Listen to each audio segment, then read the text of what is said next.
Boa tarde, pessoal. Tudo bem com vocês? Eu sou a Cris, da Regional Unifesp. Estou com vocês mais uma vez para a reunião científica. E dessa vez nós temos o convidado, o Dr. Marcos, do grupo do Takaoka, que aceitou o nosso convite.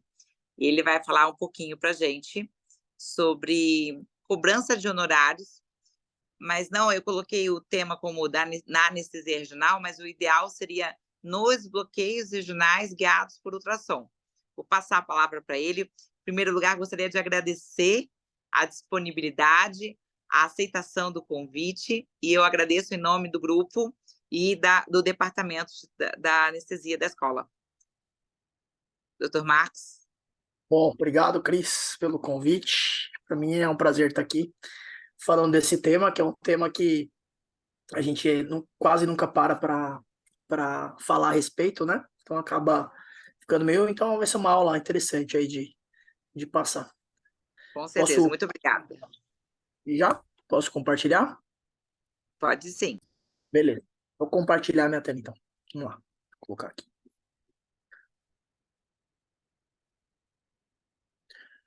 Bom, tá todo mundo vendo minha tela? Estamos sim. Beleza.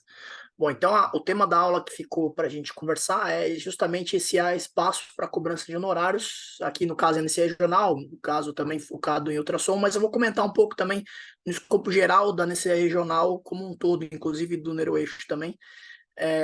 E a ideia da aula também é ser uma aula mais provocativa, porque a gente não tem algumas respostas ainda concretas para falar, então a minha ideia é passar alguns pontos para também gerar uma reflexão em relação a esse assunto para a gente, que está todo dia atuando nesse cenário. Então, na aula eu vou falar um pouquinho do cenário de saúde atual, falar um pouco de inovação no cenário de saúde no momento, né, e como isso pode nos impactar, os modelos de remuneração que a gente vem praticando hoje no vista médico e o futuro disso, e eu botei até uma interrogação em futuro, porque a gente não, já está vivendo esse processo de mudança, então não é uma coisa distante, né? É uma coisa que está acontecendo e vai chegar muito rápido, principalmente em São Paulo, tá? Focar um pouquinho nesse regional, se ela realmente tem esse conceito aí de cost saving ou cost effective, né? Então, se ela é realmente efetiva em diminuir custos e salvar dinheiro, né? Na questão do processo de cuidado do nosso paciente. Falar um pouquinho da realidade nacional e internacional, o que a gente tem hoje, tá? E criei alguns cenários ali modulares para a gente discutir o que a gente faz hoje, falar um pouco mais da nossa prática hoje, o que a gente consegue fazer, principalmente quem trabalha no meio privado, tá? E algumas conclusões finais da aula, tá bom? Então, quando a gente pensa em mercado de saúde atual, só para acho legal contextualizar o assunto da aula nisso, porque faz total sentido para a gente. Então, hoje a gente tem mais ou menos 50 milhões de pessoas beneficiárias de algum tipo de plano de saúde, tá? Ou de operadora ou de seguradora, tá? Isso dá em torno aí de uma taxa de cobertura aí de 25% da população no país, tá?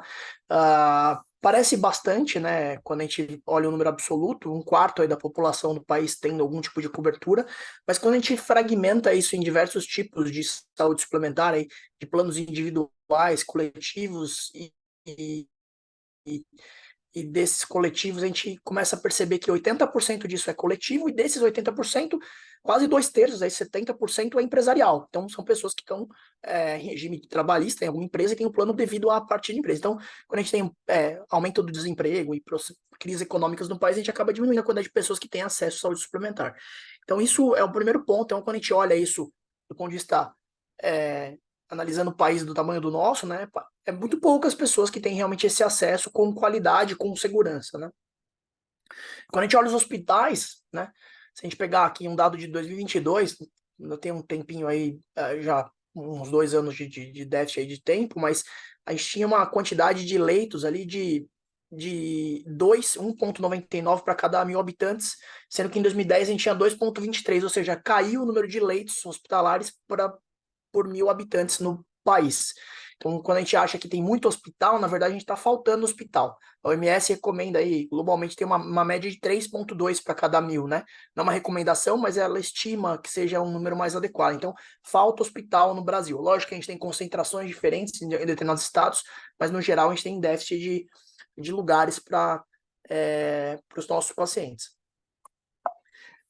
Isso dito, a gente, falando um pouco sobre o PIB do Brasil, a gente gasta aí uma quantidade do PIB bem semelhante aos países ricos aí que fazem parte da OCDE, que é a Organização de Cooperação e Desenvolvimento. Então, temos aí 37 países membros, a grande maioria desenvolvidos, que gastam na média aí de 8 a 9% do PIB, que é o que a gente gasta, só que a gente vai fragmentar isso em público e privado, a gente tem uma quantidade muito grande mais de gasto no nosso meio privado que no público em relação a eles. Então, eles têm quase o dobro aí, 6,6 aí, quase 7% do PIB público gasto em saúde, enquanto no Brasil só 4% é recurso público, o resto é privado. Então, quando a gente fragmenta isso nas despesas, vocês podem ver que a gente tem aquelas 50 milhões de pessoas, né, um quarto do país consumindo ali quase mais da metade do gasto total um pouco mais da metade do gasto total do PIB, e o resto da população, todos os outros 150 milhões de pessoas gastando aí com gasto público com uma quantidade um pouco inferior à metade do PIB. Ou seja, a gente tem um gasto extremamente alto no modelo de saúde complementar, despesas altas, com um déficit de leitos para internar essas pessoas, e com pessoas com pouco acesso à saúde suplementar fora desse contexto. Quando a gente sai um pouco do escopo público e vai para o escopo privado, né, a gente vê que a gente tem alguns problemas que estão culminando com uma pressão das operadoras aí para a gente tentar diminuir o nosso gasto, né, e otimizar o nosso serviço, né. Então, uma delas é o envelhecimento da população, culminando também com uma escassez de médicos, então isso é um problema crônico no país e no mundo, não só aqui no Brasil, tá? A gente está cada vez mais gastando em saúde, então todo esse gasto do PIB importante para uma parcela pequena da população, a gente está fazendo isso cada vez mais aumentar, com a tecnologia aumentando e o quanto a gente consegue investir no paciente hoje em dia é bem maior, né, e com mais tempo, né, que ele fica vivo, teoricamente, gastando recurso, tá? E a gente está sendo cada vez mais pressionado para tentar reduzir isso, só que ao mesmo tempo sem perder qualidade, sem perder eficiência. Para isso conseguir ser feito paralelo à atuação do médico, a gente está tendo vários movimentos de consolidação e verticalização de hospitais e de planos de saúde, então eles estão tentando se juntar com as operadoras, a gente está vendo várias fusões aí de hospital com operadora de saúde, tentando combinar isso para tentar otimizar recursos, tá?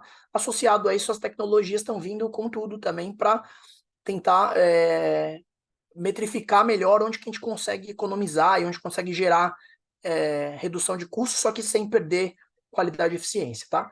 E a gente está tendo uma mudança do comportamento até então era o focado no médico, né? Hoje a gente está focando no paciente, né? Então o consumidor da saúde, que é esse conceito de saúde 4.0 para saúde 5.0, é onde o paciente vai ser a grande presa no contexto geral de como a gente pode otimizar o custo. Então, eu estou só para exemplificar, a gente tem várias notícias saindo, né, de aquisições, consolidações, investimentos com redução de margem, então a gente está vendo grandes movimentações, esses planos no geral, quando a gente vai avaliar essas notícias, eles têm margens de lucro não tão extensas, né, então buscando essa balança entre favorecer e fazer uma quantidade de serviço adequado, gerando lucro para essas operadoras, sem acabar caindo no consumidor final, que é o paciente, né, de pagar o plano de saúde. E a gente está vendo também essa proliferação dessas health techs, que são esses planos de saúde digitais, virtuais, aí, não só sem redes próprias, mas tentando fazer pacotes, né, com os hospitais para tentar achar soluções aí para os pacientes de uma forma mais em conta, mais barata. A gente está vendo várias delas surgirem e quebrarem, né? Então, a Q Saúde mesmo acabou sendo sofrendo aquisição, a Alice está tendo alguns problemas de implementação, mas ainda está acontecendo, mas quando a gente vai ver, é bem confuso lá o processo do paciente conseguir ali ter autorizações, conseguir fazer o gerenciamento do gasto, é muito complexo, tá? E aí vem essa questão da tecnologia tentando mexer em tudo isso. Então, sistemas de prontuários eletrônicos, ferramentas de Big Data, Business Intelligence, tudo para tomar decisões mais assertivas para o paciente não ser submetido a coisas desnecessárias. Esse conceito de jornada digital do paciente é cada vez mais falado, isso a nível mundial. Então, hoje estão criando alguns mecanismos de inteligência artificial para o paciente prover indicadores de satisfação do atendimento e de desfechos clínicos para avaliar se aquilo tudo teve um custo adequado e, ao mesmo tempo, proveu qualidade e satisfação no final da cadeia da jornada, né? Então, a gente vai parar de olhar só para o custo total, que é a coisa mais fácil de a gente calcular, que é pegar o nosso prontuário e ver quanto a gente gastou na nossa anestesia, na nossa cirurgia, no nosso processo todo da internação do paciente, e começar a olhar o quanto isso gastou versus o quanto isso eu consegui agregar, tanto de melhora de desfecho clínico, quanto de melhora de satisfação, de qualidade, para a gente aumentar a minha cadeia de clientes. Então, os planos, as operadoras, os hospitais estão cada vez mais olhando para isso, tá? Isso é uma coisa mais em voga hoje nos Estados Unidos e vai chegar no Brasil a qualquer momento, essas ferramentas para tentar avaliar esses processos, tá? Então aí tem várias aqui, eu citei várias tecnologias aí, desde o uso dessas tecnologias para laudos e para monitorar, então evitar que o paciente vá até o hospital, então já está surgindo aí gadgets, né, para evitar que o paciente vá até o hospital, então para não hospitalizar mais pacientes, então os convênios e os hospitais vão começar a investir nessas tecnologias para isso, então laudos aí feitos com inteligência artificial para evitar que o paciente vá até o sistema de saúde, consuma hora de consulta, consuma exames, passe no pronto-socorro desnecessariamente, etc. Consuma recursos desnecessariamente. Então, a tecnologia vai ajudar a gerar esse tipo de economia indireta, digamos assim. E aí fica esse conceito da jornada do paciente aí desde o início de ele ter um problema para resolver, até ele realmente finalizar o conceito, agradecer e querer continuar nesse sistema, né? Então, todo mundo, todos esses planos de saúde, eles querem, essas operadoras, eles querem que essa cadeia seja fechada e que o cliente continue querendo pagar o plano dele, porque ele vai enxergar valor naquele processo. E aí a gente cai no sistema de remuneração, onde a gente está envolvido, que é como a gente vai receber o nosso honorário nesse conceito da jornada do paciente, como anestesista aqui no caso, né? Então, hoje a gente trabalha com a medicina totalmente fee for service, que é o pagamento por serviço. Então, ela é focada muito mais na doença. Então, a gente presta o serviço, presta a consulta, presta o código ali da cirurgia e a gente recebe o honorário por aquilo. Esse modelo tem um defeito, né? Porque a gente tem um abuso, muitas vezes, do que a gente coloca como doença e como a gente tem um conceito voltado na doença, a gente acaba esquecendo o foco na prevenção da doença. Então a gente acaba hospitalizando mais, a gente acaba sugerindo mais procedimentos, a gente acaba sugerindo mais intervenções, mais gastos, mais recursos para colocar o paciente em voga, muitas vezes até de uma maneira errada, né? Muitas pessoas fazem isso de uma maneira errada. A gente viu, por exemplo, o escândalo recentemente dos reembolsos aí de exames em clínicas, tudo, justamente para tentar faturar um pouco mais em cima, só que a gente está onerando toda a cadeia, inclusive isso vai culminar com prejuízo em cima do paciente, com também o prejuízo em cima das operadoras e planos que vão começar a achar medidas para resolver isso. Depois a gente caminha para outros modelos, né? Então, nessa primeira curva do fee for service isolado, né? A gente está esse estreitamento dessa curva caminhando para esses modelos de capitation e bundle, que seriam pacotes, capitation pacotes aí para determinadas regiões populacionais. Então, daria para citar, por exemplo, os esquemas da Prevent Senior de ter pacotes de orçamentos dentro da empresa, né? O médico não acaba chegando no médico essa informação, mas trabalhar com modelos fechados de dinheiro para cada determinados tipos de pacientes e grupos de pacientes dentro do plano, por exemplo, até os bundles, que são pacotes também, só que agora um pouco mais flexíveis de acordo com o tipo de população e o tipo de problema, tá?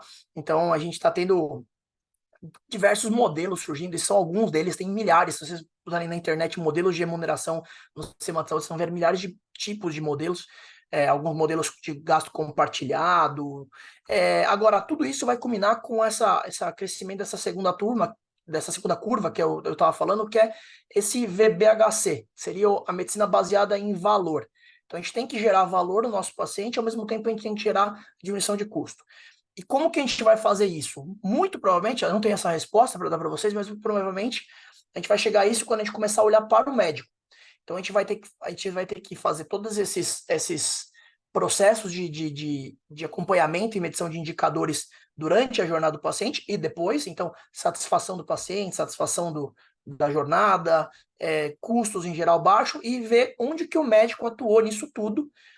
E dependendo qual o grau de indicador que ele leva, né? Ele vai ganhar uma nota, digamos assim, se ele consegue gerar menor custo, com melhor resultado do paciente, com melhor satisfação do paciente, muito provavelmente ele vai acabar sendo mais remunerado que o médico que não gera, tá? Então isso é o futuro do nosso, de para onde está caminhando nosso sistema. Como esse processo vai caminhar, a gente não sabe ao certo.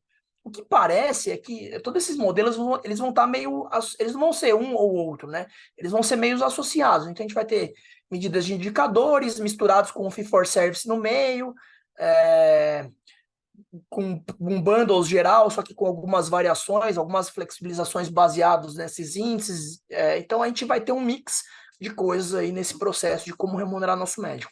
Quem sabe que a gente vai mudar, talvez, muito provavelmente a gente vai mudar a nossa forma de receber o nosso honorário daqui para frente. A gente vai começar a ver isso, tá?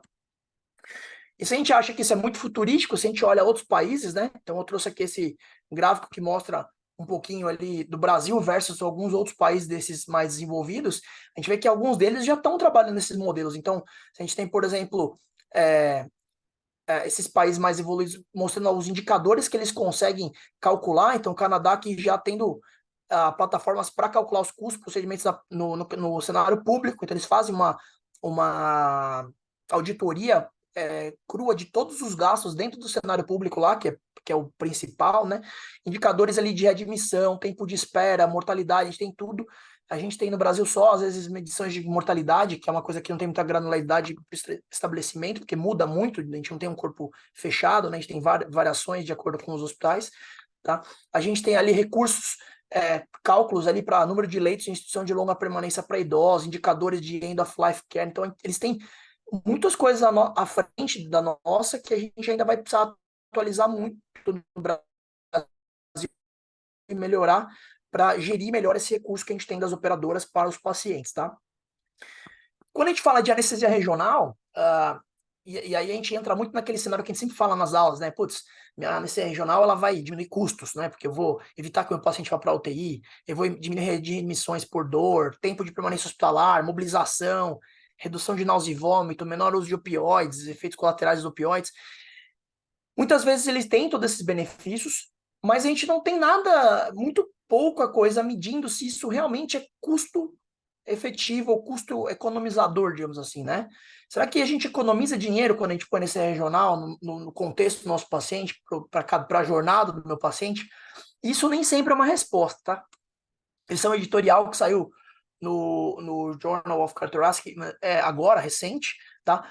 Indo contra o uso de anestesia regional para cirurgias cardíacas de rotina, né?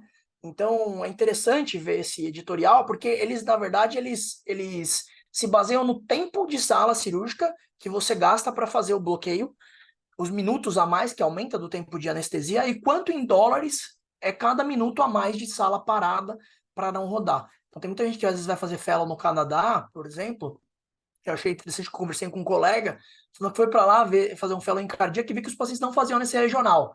Eles entravam em sala, já eram entubados, já começava direto a invadir para a cirurgia cardíaca, acabava a cirurgia, ia para a UTI o mais rápido possível entubado, e lá na UTI, se achassem necessário, não eram todos, faziam um bloqueio no leito de UTI para estubar, né? Então, tentando otimizar ao máximo esse tempo de sala, e aí, logicamente, ele consegue fazer, às vezes, 3 cirurgias aí cardíacas, 3 revascularizações do miocárdio, num dia útil aí, até 4 da tarde, a gente fez 3 procedimentos, enquanto às vezes aqui no Brasil a gente acaba fazendo um nesse processo todo, até colocar o paciente, questão de transporte, limpeza de sala, giro de sala. Então, essas coisas a gente vai ter que começar a olhar e começar a medir para a gente tentar ver onde que a gente acerta a nossa economia, tá? Então, a nossa anestesia regional, ela vai ser baseada em o que o paciente precisa, o que a população precisa. Então, será que a minha anestesia regional é o que eu quero prover para o paciente ou é o que o paciente realmente precisa e o que ele quer? Eu tenho a necessidade de deixar o meu paciente 30 horas bloqueado e demorar para deshospitalizar ele? Ou para essa cirurgia eu posso fazer uma anestesia de menor duração? Será que ele precisa desse regional mesmo? Eu quero fazer ele ficar com zero dor? Ou será que eu vou onerar muito o sistema porque eu vou demorar até conseguir fazer o bloqueio? Então, a gente vai ter que olhar para todos os cenários, né? Sistema de saúde, paciente, população, se a gente vai ter o ambiente do treinamento do médico, né, para aprender a recursos, será que, dependendo do cenário que a gente vai estar, talvez isso seja um ponto a ser olhado, a gente continuar treinando os nossos médicos, os nossos profissionais, a gente não pode deixar de olhar isso. Então, é um compêndio para a gente definir se essa anestesia regional é realmente algo de sucesso ou não para aquela situação. E a gente vai tentar determinar o valor do nosso bloqueio, né? Então, esse é um artigo também do anestesia mostrando onde que o nosso bloqueio vai ter valor, né? Então, ele tem que ser acessível. Então, todo mundo pode ter acesso a isso. Não adianta um hospital ter, o outro não ter, o sistema público ter, o privado não ter. A gente tem que tornar isso o mais acessível possível. Tem que ser versátil. A gente pode usar o mesmo bloqueio para diversos tipos de cirurgia. Então, não adianta ficar criando vários bloqueios. A gente vai ter que começar a simplificar os riscos, né? Sempre balançar risco-benefício. Será que esse bloqueio ele agrega muito risco do que ele é realmente necessário? A capacidade de performar, então é fácil performar, vai ser rápido, vai otimizar a sala, e se é fácil de ser aprendido. Então, não adianta nada criar uns bloqueios que não é todo mundo consegue fazer. Então, a gente vai ter que começar a passar por um processo de padronização, provavelmente, se a gente tiver inserido nesses contextos de verticalizações e consolidações, a gente vai criar um processo de protocolo, de padronização de coisas mais fáceis e rápidas e que sejam de menor risco, né, e versáteis aí no contexto aí do cuidado, tá? A gente vai deixar de fazer essa anestesia que cada um escolhe o que vai fazer, né? Então, um vai fazer uma anestesia completamente diferente do outro, né? Provavelmente a gente vai começar a fazer coisas bem parecidas para tentar padronizar isso nessa cadeia aí de indicadores. Trago esse artigo também falando um pouquinho sobre o uso do Block Room, que é um conceito que a gente não tem muito no Brasil, não é sempre que se vê, mas os estudos que mostram, tanto nos Estados Unidos quanto no Canadá, eles mostram grandes benefícios em você ter essa sala, tá? Desde que ela seja otimizada, né? Então, por exemplo, conheço aqui hospitais do Brasil que tentaram implementar ela, o paciente chegar e fazer a anestesia regional antes de entrar na sala cirúrgica, muitas vezes precisava de termos de consentimento, o cirurgião não tinha chego, então você acabava atrasando, a sala de cirurgia ficava parada, até fazer o bloqueio, então não conseguia gerar valor. Senão, otimizava super rápido na primeira cirurgia, e na primeira para a segunda travava o giro de sala, travava o termo do segundo paciente. Então, tem que estar tudo muito, a cadeia tem que estar muito bem desenhada para isso gerar eficiência. Até esse é um trabalho que analisou prótese de joelho e prótese de quadril, tá mostrando que realmente quando você usa o Block Room, você tem uma diminuição importante tanto do tempo de intervenção, né, para intervenção para começar. Então, você tem uma queda grande do tempo para começar e colocar o paciente na sala, quanto o tempo de anestesia depois, né? Então, uma redução muito grande do tempo de sala cirúrgica quando o paciente é submetido ao bloqueio antes de entrar na sala, tá? E aí, quando a gente vai olhar isso em números, né, em valores, aqui em dólares canadenses, de onde esse trabalho é feito, né, uma redução importante aí, mostrando aí no ano, aqui só em artroplastias aí, um tempo de 20 minutos salvos por caso, né, em torno de 300 horas total de potencial de sala cirúrgica salvas. Isso em dólares é uma quantidade de dinheiro meio, montante meio alto, né, porque a gente tem um gasto hoje, eles calculam em torno de 50 a 60 dólares por minuto, então, se a gente colocar isso em custos gerais versus o quanto a gente vai gastar com o custo de um anestesista para a sala de bloqueio, né, e uma enfermeira aqui no caso, que eles colocam aqui um custo em dólares canadenses, as coisas acabam sendo se pagando, digamos assim, gerando economia. Então, isso seria uma das estratégias também no contexto de anestesia regional para tentar gerar aí, valor na cadeia sem onerar o sistema. Falando um pouco de realidade internacional, então, voltando àqueles conceitos de remuneração, né? A gente tem países que já usam modelos diferentes. Então, Reino Unido já tem conceitos aí de budget total, alguns modelos ali de clínicas gerais com capitation. A gente tem em Valência aqui, que é uma parte menor ali, com capitation total dos pacientes locais. Então, quem é da cidade, quem é morador da cidade da região tem acesso a um modelo capitation, quem não tem um modelo diferente aí com indicadores. Então, DRG seria essas medições de indicadores de satisfação e pagado baseado em indicadores gerais de desfecho. A Holanda, quase 100% baseado em bundles, e aí desses bundles aí a gente tem fragmentos aí de fee for service misturado com capitation. Então, a gente tem modelos se embrenhando, mas a gente vai sair desse modelo 100% fee for service que a gente já faz hoje, tá? Chegando um pouquinho no assunto da aula aqui, né?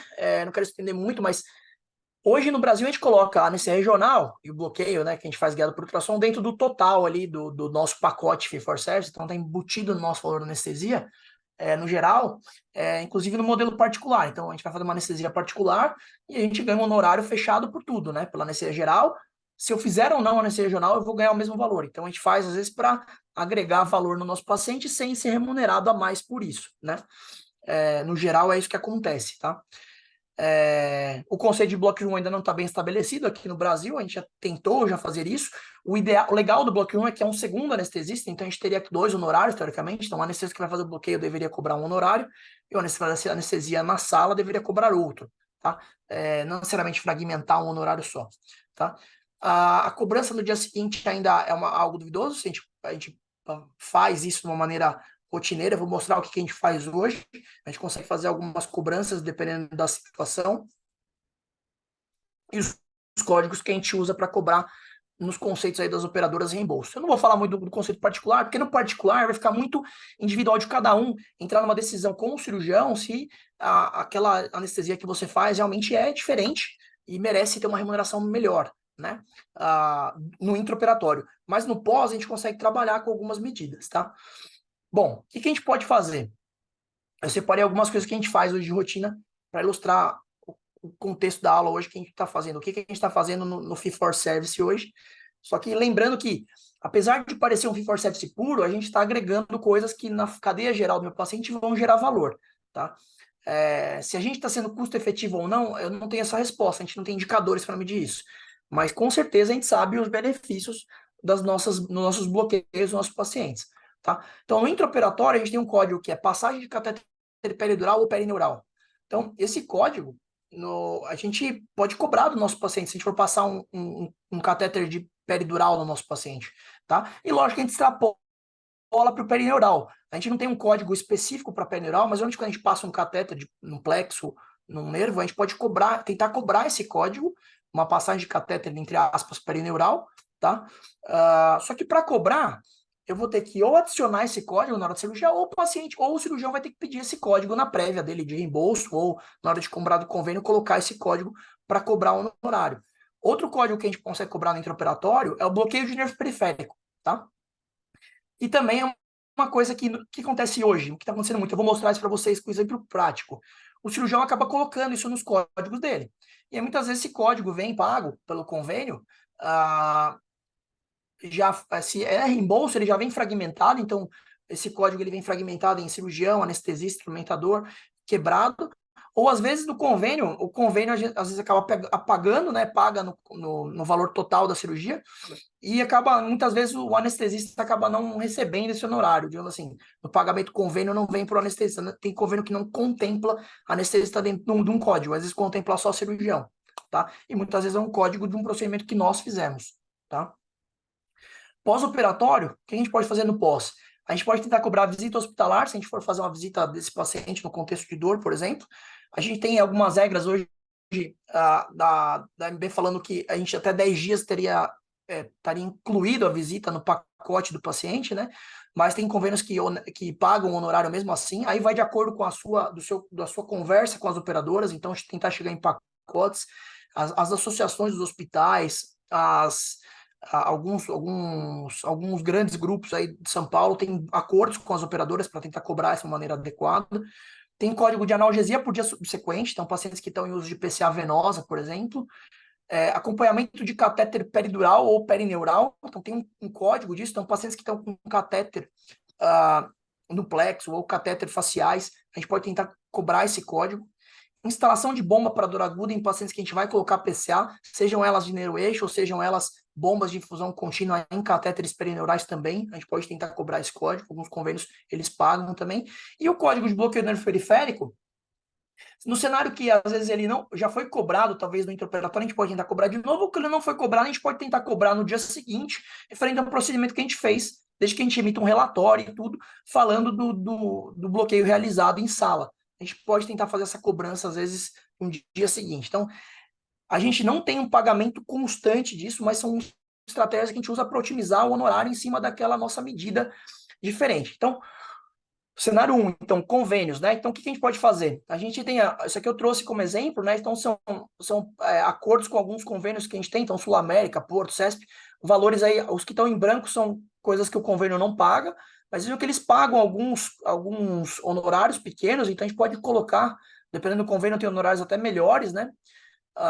Que é o Mint, com honorários bem gordos ali de relação aí a alguns procedimentos que a gente pode tentar cobrar no contexto do nosso paciente. Então, a gente faz um catéter peridural em sala, um honorário aqui de R$ 758.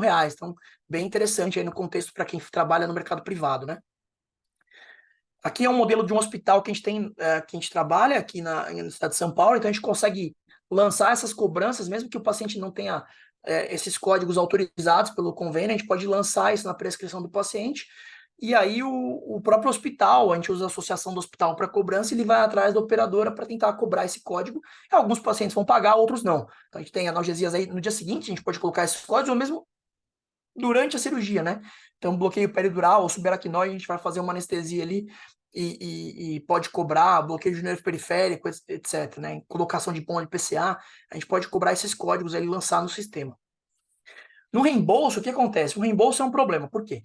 Normalmente o reembolso, o cirurgião acaba botando alguns códigos no honorário dele. Então, eu trouxe exemplo de uma cirurgia que eu fiz recente, né? Um pé plano, fiz uma anestesia subaracnoide, uma hack, com um bloqueio poplíteo e um bloqueio de canal adutor ao final da cirurgia. E aí tava lá o código aqui, ó, 31, 40, 30, 26, bloqueio de nervo periférico. A gente tem dois códigos de nervo periférico e esse aqui é o bloqueio de nervo periférico com finalidade cirúrgica. Então seria o bloqueio realizado intraoperatório. E olha como vem pago, né? Como a Sul América que reembolsou aqui meu código, só esse código, né? Então vejam que de um procedimento que o anestesista realizou, eu estou levando R$ 525, enquanto tem os outros aqui, primeiro auxiliar, cirurgião, levando nesse mesmo código. O ideal mesmo, o mais adequado seria que se esse código fosse integralizado 100% para o anestesista. Afinal, foi um procedimento que você realizou, tá? Eu até entendo, você pode entrar no argumento, pô, mas e os outros códigos, né? São procedimentos realizados pelo cirurgião, mas a gente não está fazendo esse procedimento, está recebendo por outra anestesia, né? Então, fica essa discussão.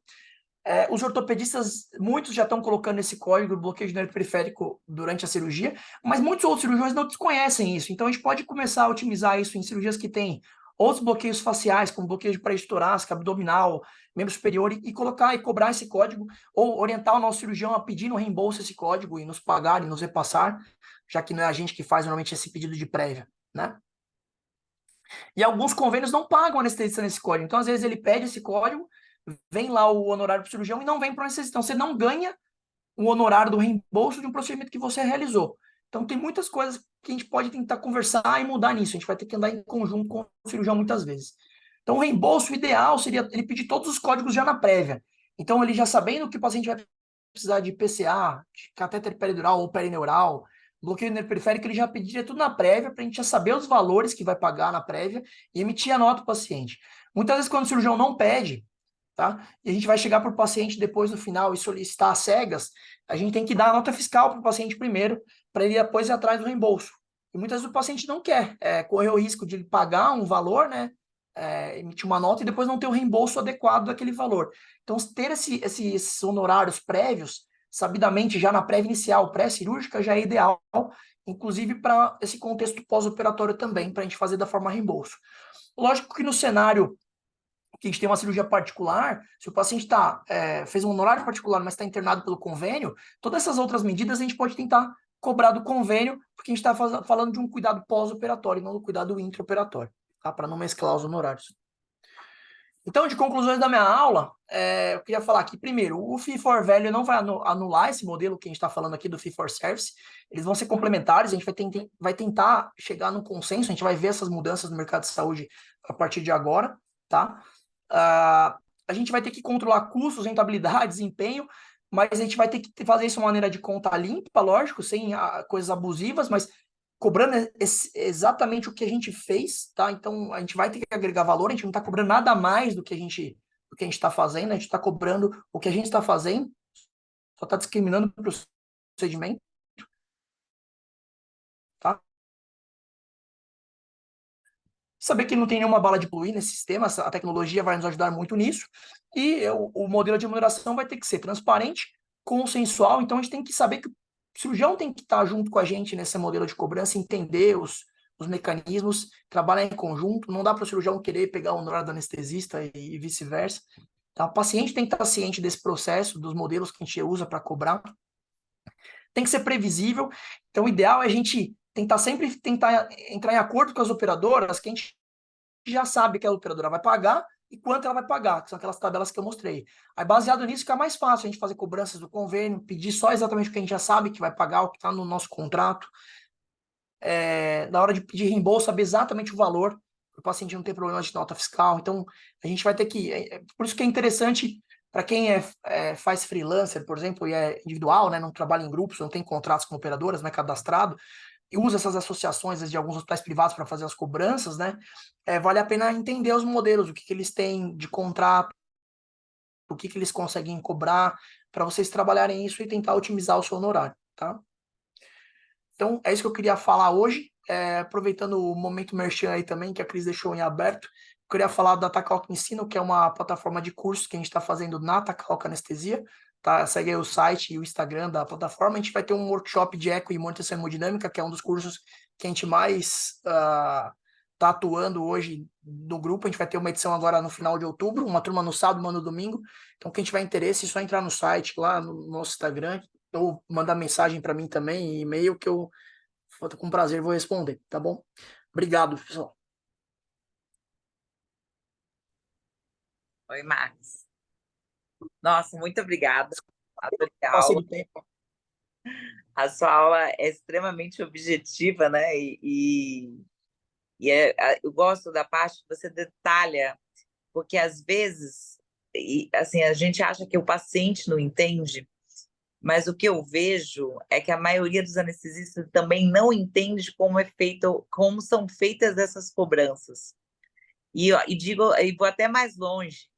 Existe um preconceito dos anestesistas sobre a questão, existe até uma questão assim de achar até moral, assim, achar que está errado cobrar, e o que não tem nada demais, né? São honorários por performance, né? E foi o que você falou, alguns códigos faz a cobrança, o cirurgião recebe esse valor e muitas vezes não repassa para o colega, né? Então, é um problema sério isso, se você for pensar, né? Exatamente. Então, a gente acaba tendo essas situações que a gente, às vezes, tem reembolso, por exemplo, que não vem para o nosso honorário.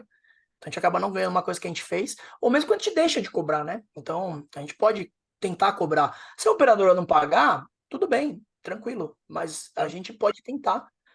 A gente não está pedindo um honorário de um procedimento que a gente não realizou, né? Sim, sim. A gente passou um catéter perineural, a gente fez um bloqueio de nervo periférico, a gente está cobrando o que a gente fez. Se a operadora vai entender que aquilo já está no contexto da cirurgia ou não, aí é muito individual. O que eu Sim. posso afirmar para vocês é que no contexto de dor, que como a gente trabalha em grupo, a gente vê muitas vezes esse cenário de cobrar, de fazer essas cobranças, e muitos planos de saúde cobram mesmo, e nos repassam os valores. E a gente tem contratos com alguns para tentar entender o que é válido para um e para outro. Tá? Agora, se a gente entrar nesse conceito maior de valor, se a gente está agregando valor na jornada, se a gente realmente, com isso, a gente está sendo efetivo em economizar, porque a gente está deshospitalizando mais rápido, dando alta mais precoce, e aí vale a pena o convênio pagar para quem faz isso, e é diferente do que para quem não faz. Então, vou fazer uma hack com morfina ou vou fazer uma hack com PENG para uma prótese de quadril, por exemplo? Qual paciente vai andar mais rápido, ter alta mais precoce? Então, será que esse cara que fez o PENG e tem uma habilidade ali para fazer, ele não merece ter uma remuneração melhor do que aquele que fez uma hack com morfina exclusivamente, não pensou no desfecho? Então, a gente vai ter que ter essas medidas aí. Então, eu achei bem colocado que você colocou, e não só essa questão também, né? O nome da aula ser anestesia regional, que eu até achei que... Mas é o correto, porque se você for pensar, a peridural ou a hack são anestesias regionais, né? E assim, existe uma diferença assim, na performance do paciente, no pós-operatório do paciente. Eu acho legal que você colocou aí a questão da diferença em dólares pelo tempo de sala ocupado, que o anestesista que faz a intervenção, ele vai gastar mais tempo. Isso é um fato, é um fato inegociável. A gente sabe disso. Em alguns, eu trabalhava um tempo atrás, né, num serviço de saúde aqui, né, e tinha, antes do Covid, tinha a salinha do bloqueio, né, e era muito legal. Mesmo lá na casinha da mão, na escola, a gente, muitas vezes a gente bloqueia o paciente na recuperação da anestesia, né, porque lá tem, tem um leito, tem carrinho de anestesia, a gente tem ultrassom, então, muitas vezes as 4 salas já estão ocupadas, por ser um serviço ambulatorial e a grande maioria dos pacientes sem membro superior, a gente bloqueia na RPA e o paciente vai andando ou vai de cadeira de rodas para a sala sem problema algum, e de fato, a gente sabe que diminui tempo de sala, mas a gente precisa ver realmente isso, essa questão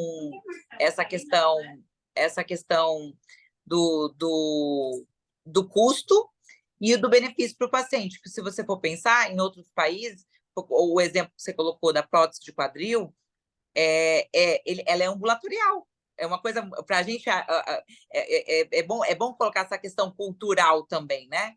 Porque nos Estados Unidos e alguns países, eles fazem uma prótese de quadril com hack, faz o bloqueio, manda embora o paciente no mesmo dia. É lógico, mas ele fica internado, às vezes, do outro lado da rua, tem um serviço de ambulância que ele pode voltar. Mas, gente, a gente precisa pensar sobre isso, né? Inclusive no conceito geral, né? A gente tem muitos cirurgiões, por exemplo, que deixam o paciente internado vários dias aí, né? Porque é costume. Cirurgiões mais velhos, às vezes, deixar um paciente 3, 4 dias internado, totalmente desnecessário. Tempo de cirurgia, né? Tempo de sala. Então, no Canadá mesmo, eles buscam muitos cirurgiões que operam bem, tem que ter os indicadores de qualidade, né? Mas tem que ser rápidos. Então, cirurgião que demora muito para operar, ou Sim. que demora e come tempo de sala, esse cara é convidado a ir para outra instituição. Então, são várias coisinhas que o pessoal quer analisar para chegar num montante geral para ser. A gente tem que ter qualidade, a gente tem que ter eficiência, a gente tem que prover o melhor cuidado do nosso paciente, mas a gente tem que ser custo efetivo, né? A anestesia regional vai entrar muito nisso. Como, quais são os indicadores, como a gente vai fazer, se a gente vai entrar no conceito de block room ou não, se a gente vai continuar cobrando esses códigos aí de fee for service para essas nossas coisas diferenciais. E outra coisa, além disso, assim, eu não quis estar na aula porque ela não fazia isso, mas para quem é anestesista aqui, não sei se vocês sabem, a gente tem código de PAI, a gente tem código de catéter venoso central. Quando a gente faz cirurgia cardíaca, por exemplo, na lista que os códigos do cirurgião cardíaco pega, vem lá, punção de artéria invasiva, catéter venoso central, e muitas vezes quando é um reembolso, pegar uma cardíaca por reembolso, vem discriminado. Então, no seu central, você está ganhando lá R$100, o cirurgião está ganhando 200, então, assim, está discriminado no procedimento que você fez. Agora, quantas vezes você não fez uma cirurgia não cardíaca que você pegou uma artéria? Ninguém cobrou, entendeu? É um procedimento, você pode cobrar, entendeu? É um código, PAI é um código e paga, tanto reembolso quanto convênio. Então, a gente tem que aprender essas pequenos artifícios aí, porque, lógico, vai ter convênio que não vai pagar, vai ter convênio que vai glosar, vai ter auditoria que vai falar, pô, não vai dar para cobrar agora. Mas a gente tem que tentar, tá? A gente vai melhorando o nosso honorário. Não, mas eu não acho nem só pela questão do valor. É um procedimento que você vai ter uma consequência numa performance, numa melhora do paciente, num desfecho do. Sem Entende? dúvida. Então, foi o que você falou, né? Talvez com a inteligência artificial, e a gente vê isso aqui em São Paulo muito claramente. A grande maioria dos hospitais estão informatizando tanto a ficha de anestesia quanto o consumo para conseguir tabelar dados, que fica muito mais fácil do que quando era à mão. Só que, Sim. assim, é um fato. Quando você intervém, foi o que você falou, você pega uma PAI, você tem um paciente muito mais na mão, né, do Sim. que um paciente que está com uma PAI.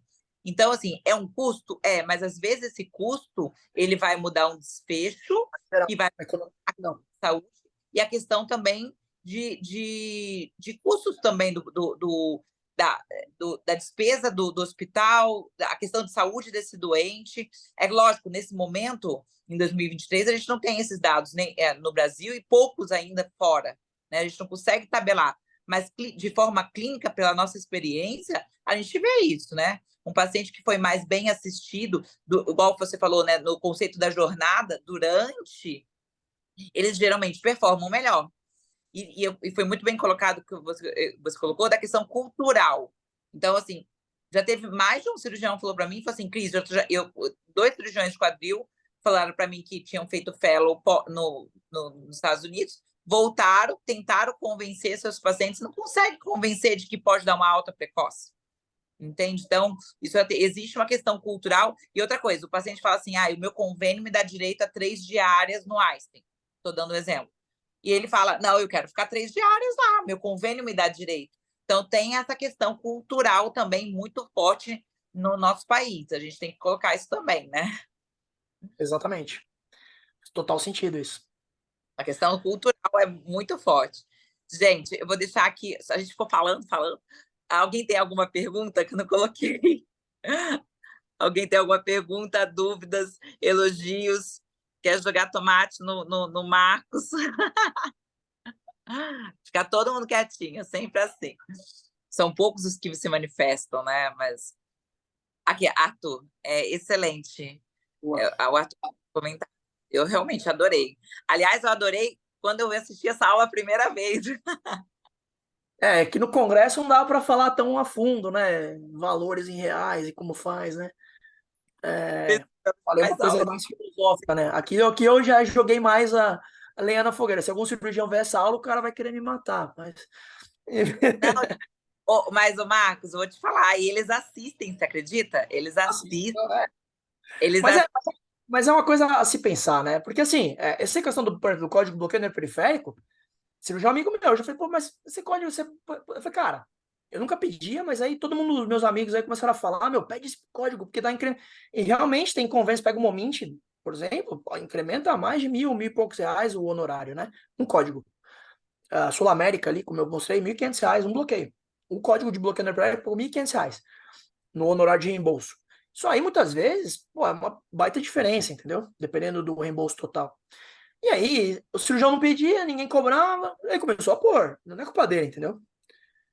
Sim. A gente tem que saber cobrar isso quando não tá ali cobrado, né? Então, pô, será que uma cirurgia que eu faça outro bloqueio, cobra, entendeu? Peço, pô, que é um cirurgião meu que eu faço muita hernia inguinal, por vídeo.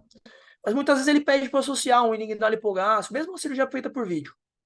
Pô, falei, pede o código bloqueio periférico na prévia de reembolso, que eu vou fazer o bloqueio. Entendeu? Na cirurgia. A gente vai ver o incremento aí do reembolso final. Então tem algumas coisas que a gente pode começar a melhorar aí.